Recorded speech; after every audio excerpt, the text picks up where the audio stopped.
Oi, Luísa. Oi, Andréia. Olá a todos, todas, todes. Em primeiro lugar, queria agradecer o convite da Luísa para falar um pouquinho com vocês hoje sobre os viajantes e um viajante especial, que é o Carl Philipp Friedrich von Martius. Né? Desculpem a pronúncia totalmente abrasileirada, que o Sérgio não nos ouça, né? Ele vai desmaiar.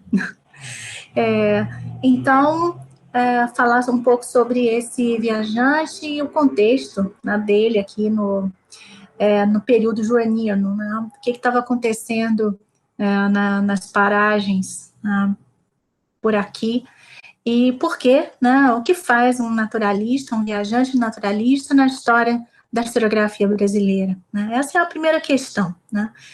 O que, então, um naturalista bávaro, né, vai mexer com a história?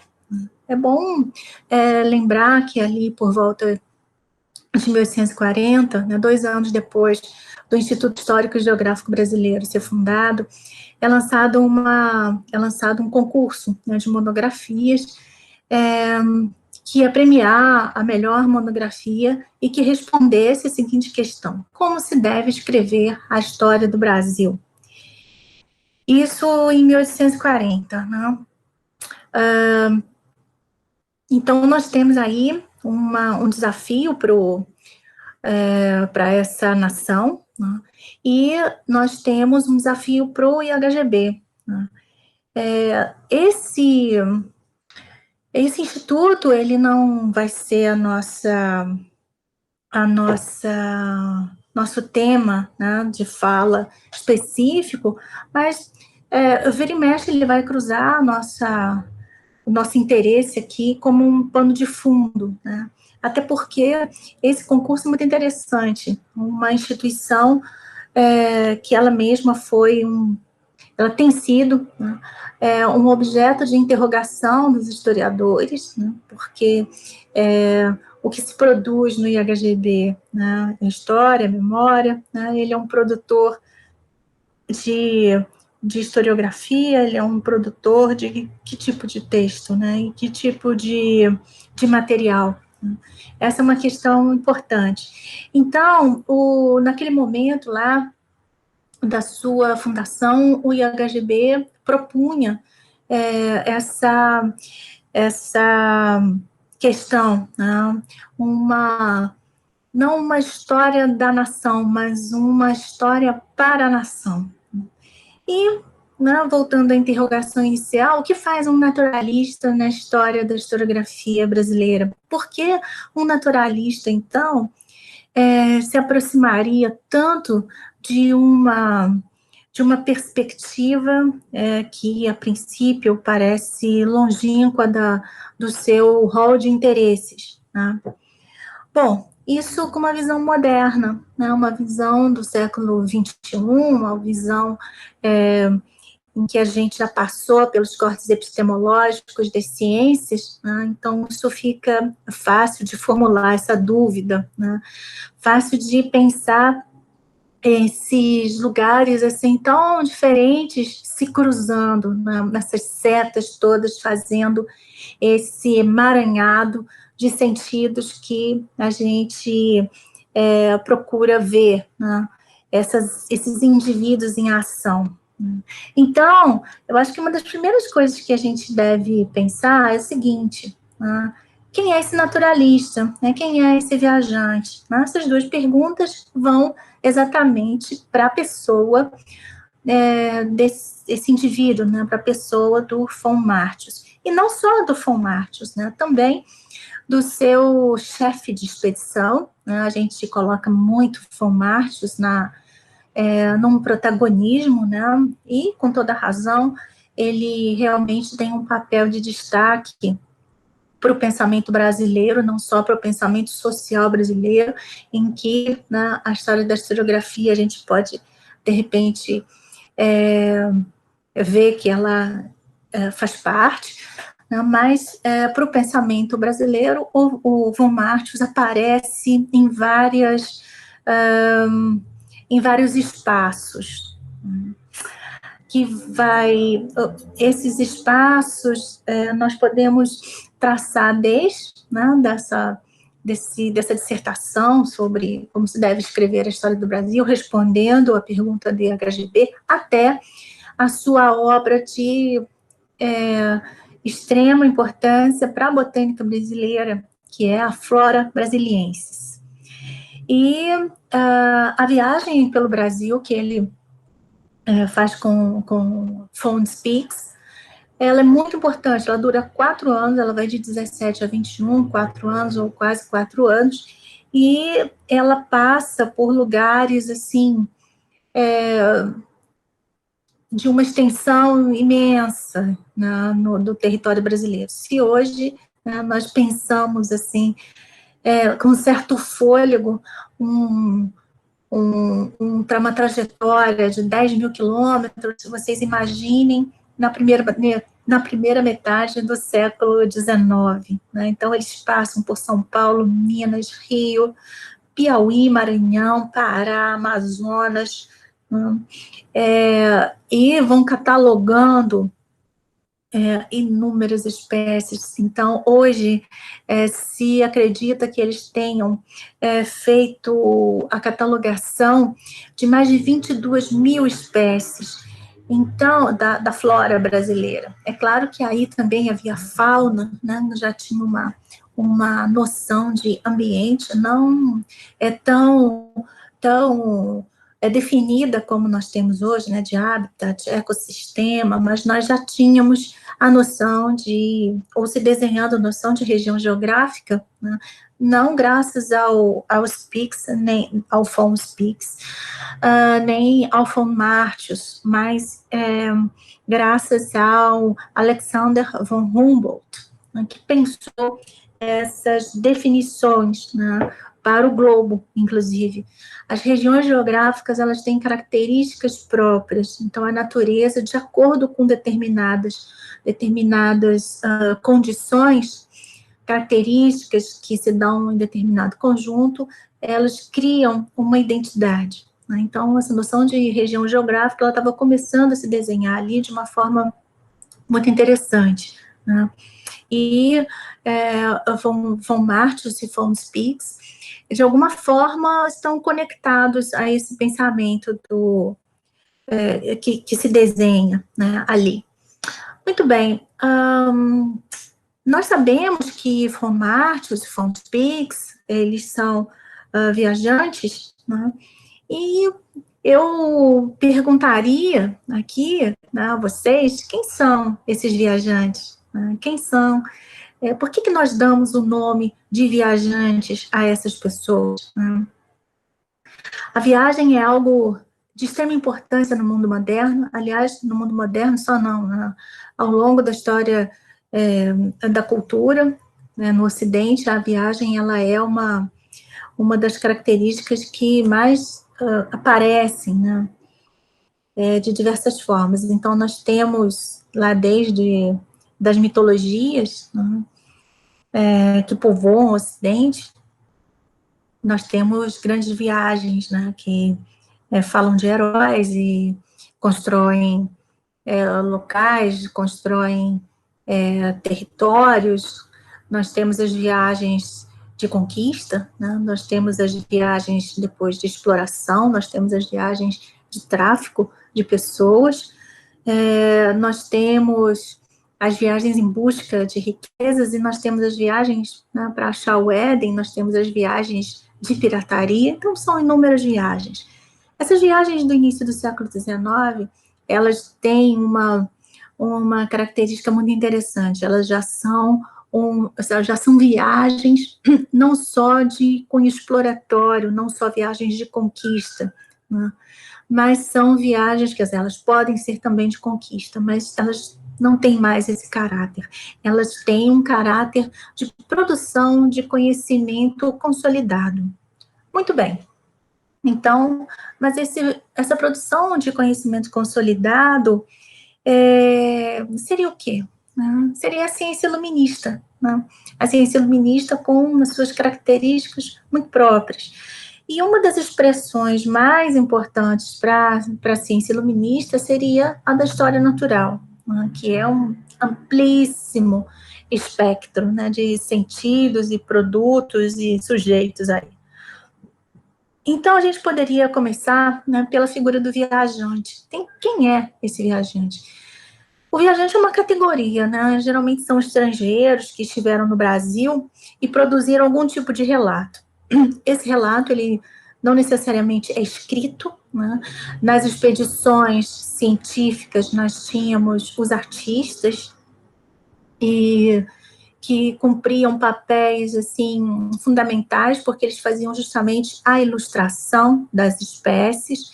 E até hoje, se a gente pensar, os ilustradores de ciência são muito importantes para a produção do conhecimento científico, né? Por mais que nós tenhamos fotos e uma tecnologia importantíssima aplicada à ciência, os ilustradores, eles têm um espaço de muita importância e um espaço garantido na produção de conhecimento, né? Então, e foram inúmeros os viajantes, né, que passaram, né, nessas terras da América Portuguesa, naquele momento lá do von Martius e do von Spix, né, e eles poderiam ser religiosos, comerciantes, militares, artistas, naturalistas. Esses viajantes, eles produziram relatos de com inúmeras características, né? E alguns viajantes que ficaram aqui por mais tempo produziram relatos extensíssimos, como é o caso do von Martius e do von Spix. Essa viagem aí de mais ou menos 10 mil quilômetros, que durou 4 anos, eles produziram a viagem pelo Brasil, né, Heine em Brasília, novamente, né, não deixem o Sérgio saber, o outro produto que levou mais de 100 anos para ser, né, completamente organizado é a Flora Brasiliensis, né, que é interessante, né, por isso eu falo do papel de destaque que o von Martius tem no pensamento brasileiro, né, ou na ciência brasileira, porque até hoje a sua Flora Brasiliensis, ela é um lugar, né, aqui os botânicos, né, voltam e é um lugar de estudos para os botânicos e também para os paisagistas, lembrando, né, como o paisagismo é importante no Brasil, né. E nos aniversários da expedição de Martius, né, de von Martius, acontecem algumas comemorações muito interessantes, algumas festas, vamos dizer assim, né, muito interessantes, inclusive com recriações de sua expedição, né.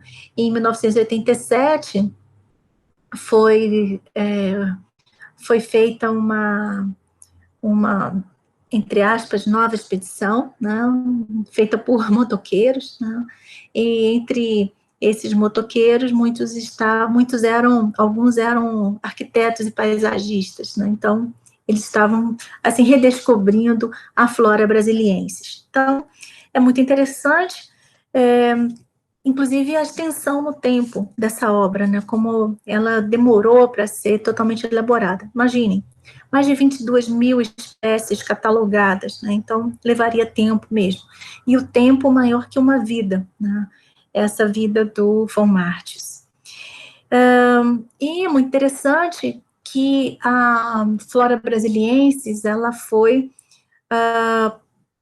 publicada ela foi sendo publicada, né, ao longo do tempo, por instituições de ciência, e a viagem ao Brasil, ela faz parte também de uma imprensa oficial no Brasil, né, a imprensa,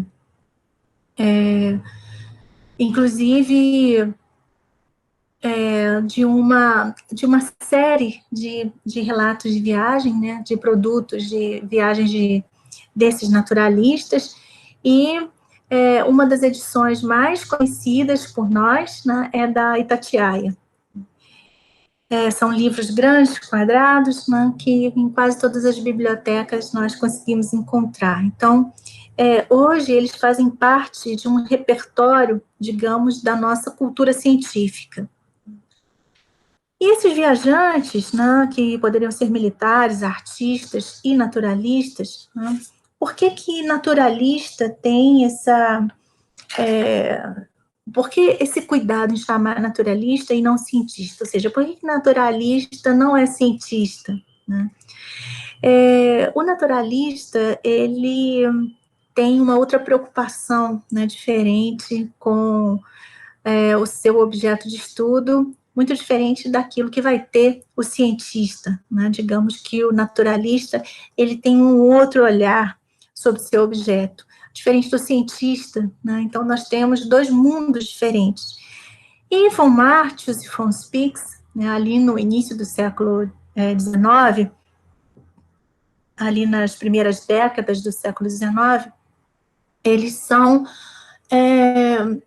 sujeitos um pouco híbridos, eu diria assim. Eu arrisco dizer que eles são naturalistas e que estão indo em direção a um outro protocolo de observação, de investigação. Eles estão saindo, digamos, de embora ainda em prática, um protocolo iluminista e estão se dirigindo a um protocolo romântico de investigação, de olhar e de percepção da natureza. Lembrando que durante o século XIX ocorrem os principais cortes epistemológicos, né, esses cortes vão desmembrar a história natural em vários campos de conhecimento. Um dos primeiros é a biologia, né? A biologia, ela se torna um campo de conhecimento autônomo muito cedo, ainda na primeira metade do século XIX, e outros vão seguindo, né, assim, ao longo do 800. Agora, eu traria também como uma questão importante para a gente pensar, né, que, né, esse naturalista, né, que escreve uma monografia, um ensaio, né, para o Instituto Histórico e Geográfico Brasileiro, ele está escrevendo um texto que vai ser considerado um texto de cunho historiográfico em um momento em que a história ela não é um campo ainda definido, um campo de estudo ainda definido e um campo de produção de conhecimento ainda definido no Brasil, né? Então, também não é a indefinição, né, que torna possível a inscrição e a vitória do von Martius nesse concurso, tá? Não é isso. Digamos, não é uma espécie de terra de ninguém, não é isso que eu quero dizer. É uma outra questão muito importante, né? É justamente essa transição entre uma perspectiva iluminista e uma perspectiva romântica de pensar a produção do conhecimento. Então, eu parto para falar muito mais a respeito, né, da interseção entre a história das ciências e a história da historiografia e a teoria da história, do que propriamente falar da história da historiografia, né, ou da história das ciências. Então, eu vou fazer justamente esse entrelaçamento, né, que fica mais interessante da gente entender quem é o von Martius, quem é esse naturalista escrevendo um texto que vai ser considerado muito importante no século XIX e, de certa forma, vai ser um pouco a forja, né, para que, um pouco mais adiante, o Francisco Adolfo Varnhagen faça a sua síntese, né, a primeira síntese de história do Brasil que foi elaborada, né. A história do Brasil, ela está em perspectiva, né, ali com como se deve escrever a história do Brasil. Varnhagen quer ser esse historiador filósofo que o Márcios tanto fala no seu ensaio, né? Bom, nós sabemos, então, esse papel das viagens, e a viagem no século XIX é uma viagem de produção de conhecimento. Mas que conhecimento é esse? Aí é muito interessante, né? Esse conhecimento ainda tem a ver com o mundo do iluminismo.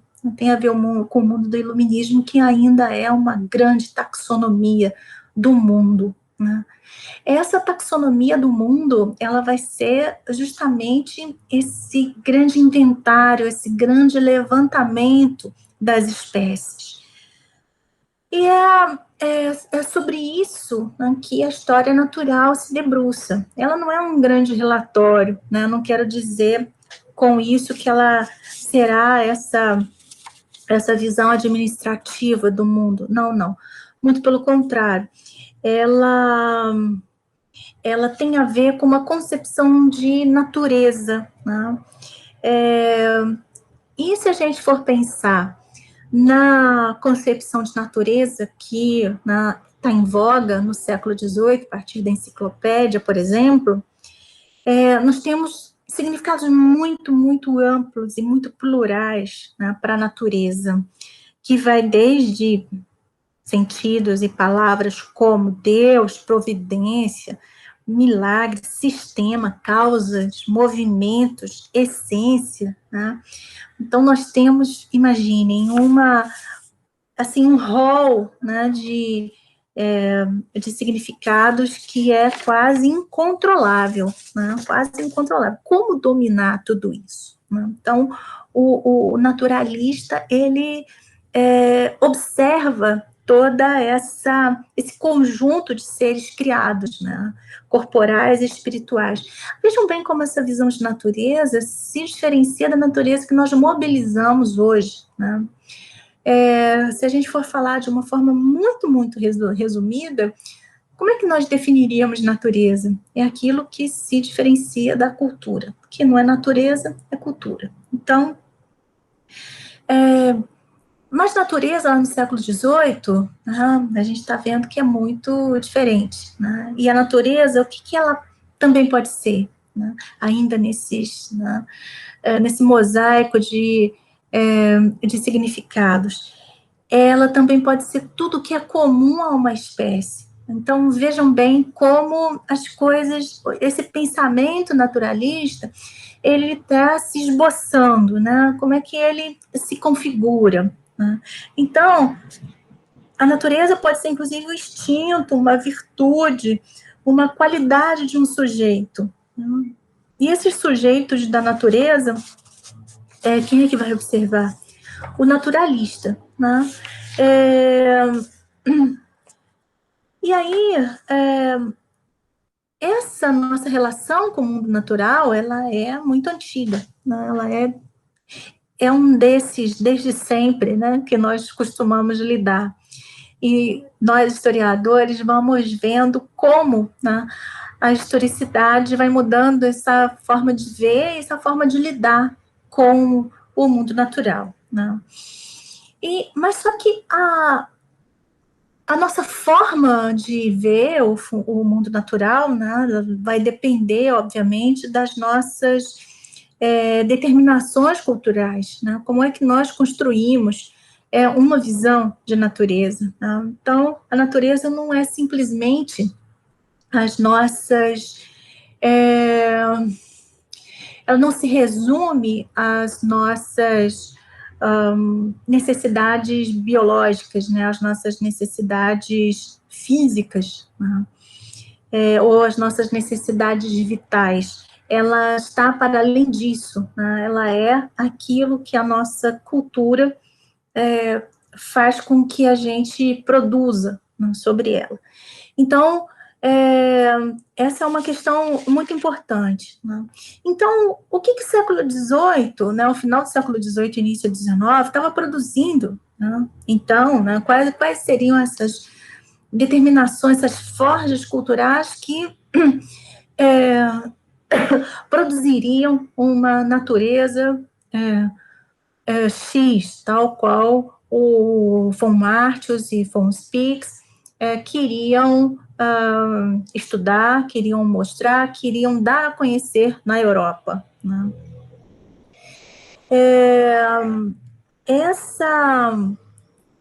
Esse conhecimento seguro que eles estão produzindo, né, da história natural,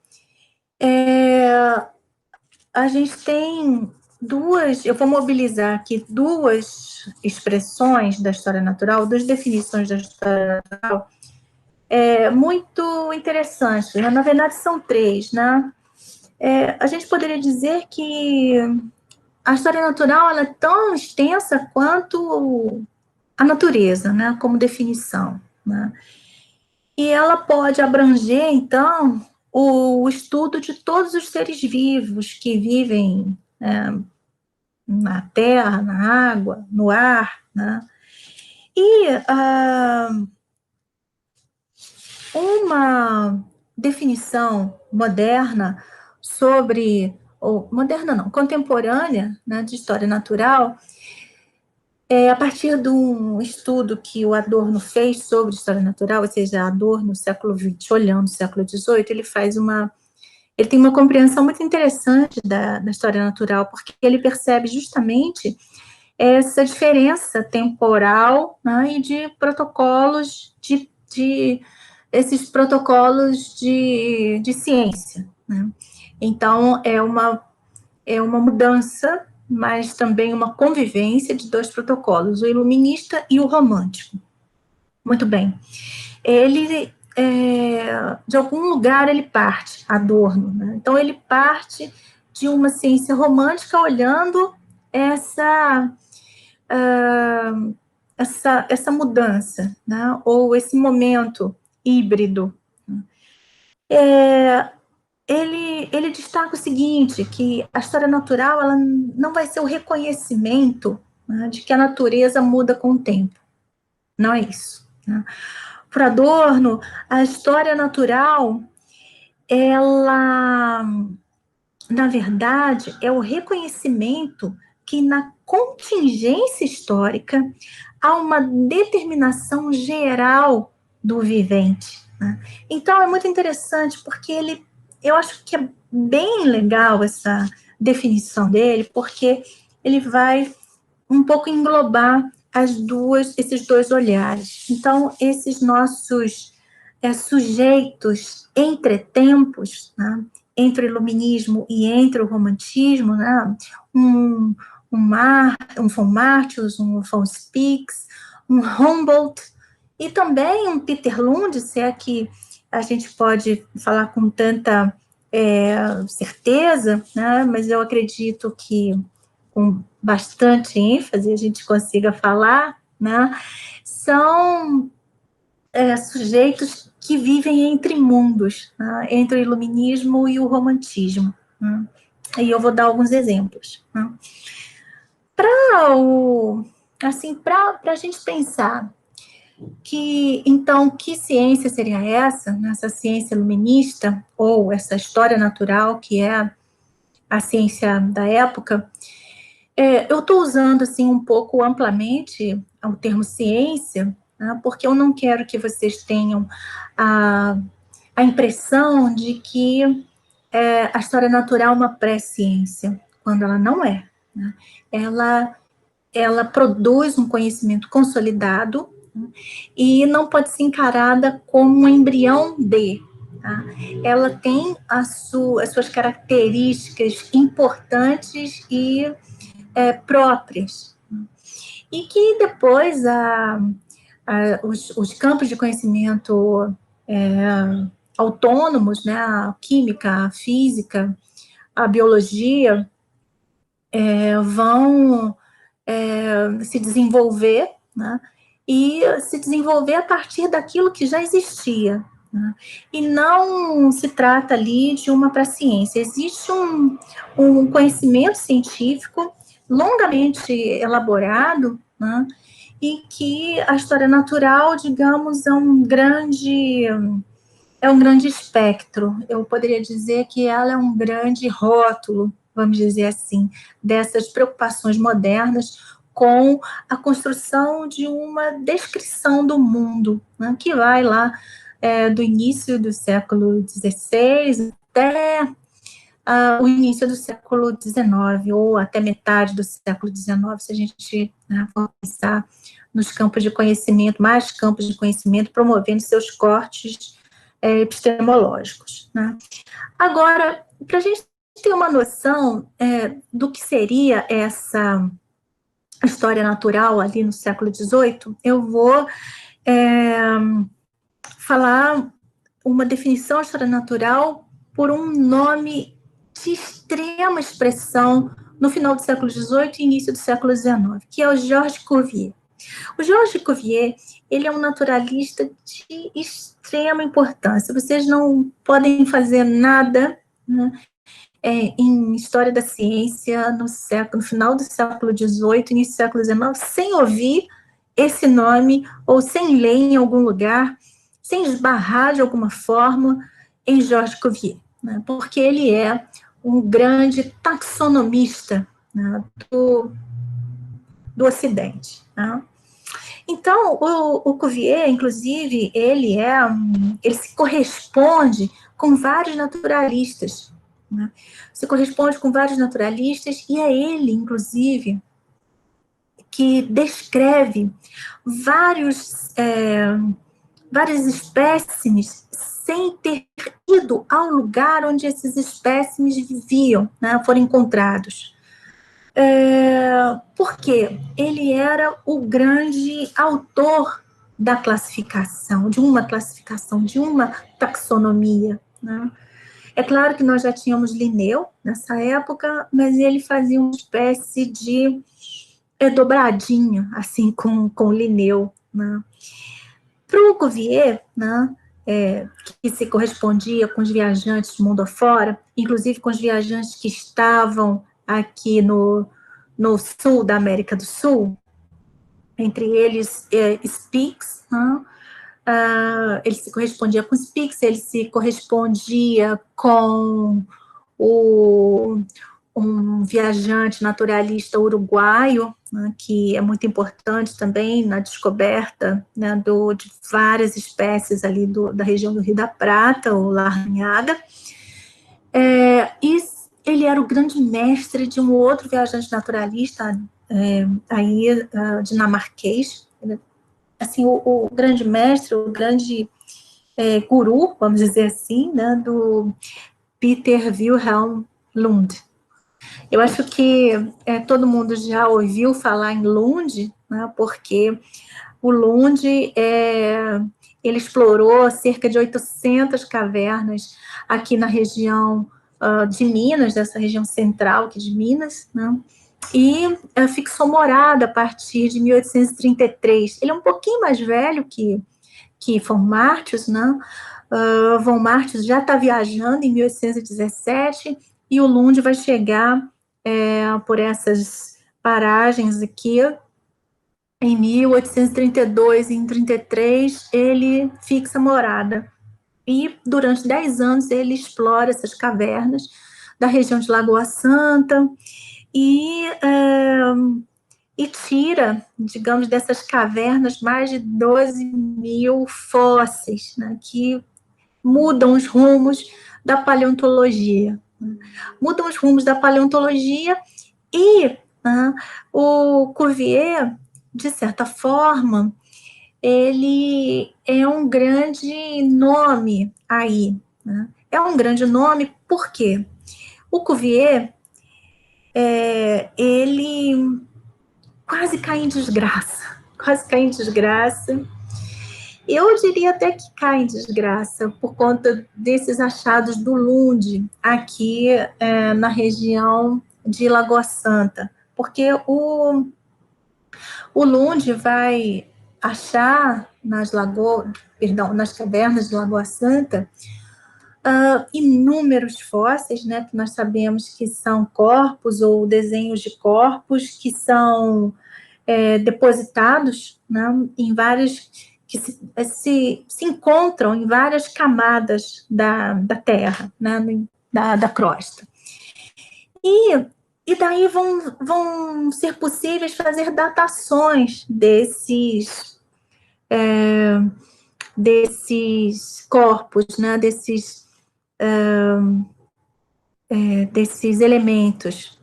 E o Cuvier, ele era um grande estudioso de fósseis, né? Mas ele acreditava numa teoria sobre o tempo e sobre a natureza que era muito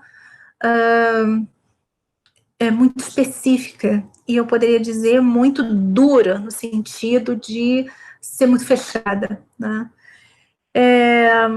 Ele não via a possibilidade de uma transformação da natureza, né? Transformação no sentido de autofabricação ou autopoiesis, né? De uma transformação das espécies. Então, ele não pensava num transformismo, por exemplo, uma corrente científica importante da época, e que vai proporcionar também para o Darwin elementos, né, de construção do seu pensamento, né, o transformismo, o hibridismo. Então, são teorias evolucionistas. O darwinismo é uma teoria evolucionista. Então, nós podemos dizer que desde o século XVIII, essa relação de produção da natureza, né, com das suas espécies, dos seus elementos, né, está sendo pensada, essa relação toda está sendo pensada pelos naturalistas. Só que Cuvier tinha um pensamento sobre o tempo que era muito específico e muito fechado, né? O Cuvier, ele via, sim, ele aceitava a noção de extinção, né? Mas ele via que essas extinções se davam em períodos, né? E esses períodos, né, eles aconteciam através de catástrofes. Então, ele entendia essas camadas, né, onde eram encontrados os fósseis, em certos sinais do tempo, mas que não se confundiam. O que Lund faz? Aliás, o que Lagoa Santa faz com Lund que faz com Cuvier? Né? Faz uma pegadinha muito interessante, né? Porque o Lund vai ver que essas camadas, em algum momento, elas se comunicavam. Então, Lund viu elementos da megafauna, né, ali do Pleistoceno, da megafauna contemporâneos do homem. Então, o homem seria mais antigo do que pensava o Cuvier. Então, é megafauna, tá, gente? Não é dinossauro, não, tá bom? Megafauna é diferente. Então, é tigre, dente de sabre, a preguiça, né? Não é o Jurássico, não, tá bom? Então, o que nós temos, né? Como é que o Cuvier pensava a história natural? Vejam bem interessante, né? Para ele, ela abrange um único olhar, né? Abrange em um único olhar, melhor dizendo, todos os corpos naturais, assim como o resultado comum de todas as suas ações no grande conjunto da natureza, né? É muito interessante isso, né? E nessa definição, inclusive, cabe o universo, porque para a história natural, os seres, né, os seres não, os elementos do universo fariam parte da natureza, né? É muito interessante a gente pensar essa noção, esse contexto de pensamento da história natural, né, e seus sujeitos também, tá? Então, assim termina a primeira parte da minha conversa com vocês, tá? A gente continua daqui a pouco.